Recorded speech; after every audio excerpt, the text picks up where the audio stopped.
আমি একটা জিনিস আসলেই বুঝি না, কাপড় উঠাই আমি, শরীর আমার, কাপড় আমার, জলে সারা বাংলাদেশের মানুষের। আল্লাহ, তুই বেপরদা নারী, তুই যা পারস দুনিয়ায় বুঝ করে লো। আরো বেড়া দেখা, আমার কথা ডাইরেক্ট। তুই আরো অসভ্য দেখা, তুই রাস্তার লম্পট যত ফাঁস সব দিলে দেখা। হিসাব রাখ কতজন তোরে দেখে হাসছে। কিন্তু আল্লাহ বলে, বন্ধু জানাই দিয়ে ওই নাফরমান বেপরদা নারীকে আমি রব্বুল আলামিন জান্নাতের ঘ্রাণ নাকেও লাগতে দেব। অথচ জান্নাতের ঘ্রাণ বলে নবীজি বলছেন 500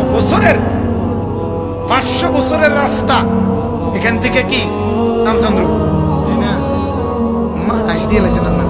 রামচন্দ্রপুর হইতো না, এর দূর না, আরো কম, কদ্দুর বেশি।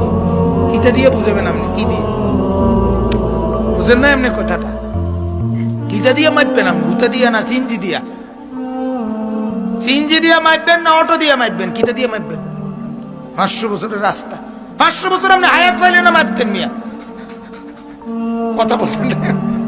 500 বছরের রাস্তা মাপতে আপনিও তো 500 বছরে মাথার যাইতে হইব, তো আপনি যাবেন কেমনে?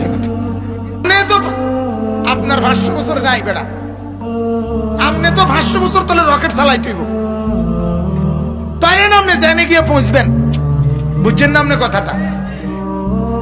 ঠিক আছে, আপনি রকেট দিয়ে চালাইছেন, কিন্তু 500 বছর তো কি করতে হইব আপনার চালাইতে হইব। যাই হোক, বুঝাইলাম আর কি। 500 বছরের রাস্তা, আল্লাহ নবী বলেন দূরে থাকতেই জান্নাতের ঘ্রাণ নাকে লাগে।